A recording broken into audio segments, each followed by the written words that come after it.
Hey everyone, welcome back to the channel. If you've ever found yourself trying to make sense of a long list of repeating data in Power BI, this tutorial is just for you. Today we're diving into how to filter and count only the distinct or unique values in a Power BI table column. By the end, you'll be able to quickly spot how many unique items each customer has purchased, super useful for analysis and cleaning up your reports. Let's jump right in. First, open up Power BI. I'm working with a sample matrix here, but feel free to use your own dataset if you're following along. The idea here is pretty universal. You want to take a crowded table and get some clarity on what's unique. Now look over at your table's columns in the visualization pane.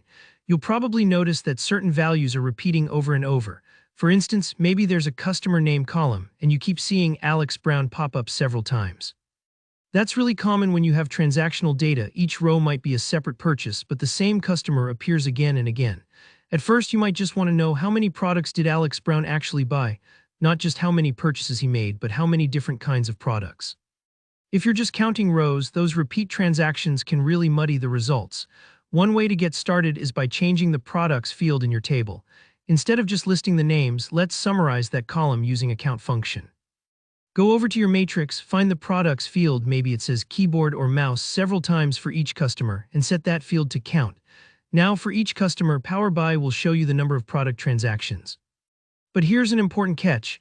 If Alex Brown bought 2 keyboards on different days, those will each count as separate in this view, even though it's the same product. That's where counting distinct values becomes really powerful.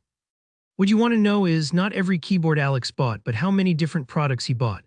So if Alex purchased 2 keyboards, a monitor, and a mouse, where the keyboards were bought in 2 separate transactions, you'd still want that to count as only 3 unique products. To do this, you need to use the Count Distinct or Distinct Count aggregation in Power BI. Go back to that Products column in your Values area, click on the drop-down arrow and choose Count Distinct.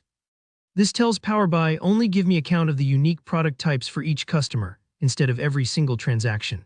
So now, even if Alex has 4 total transactions for products, but only 3 unique items, it will correctly show as 3.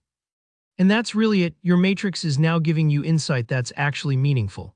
The count reflects unique product types for each customer, which is so much clearer for your analysis.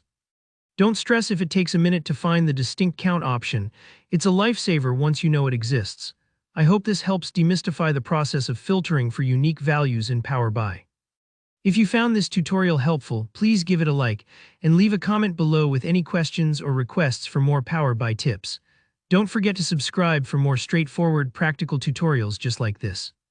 Thanks for watching, and I'll see you in the next one.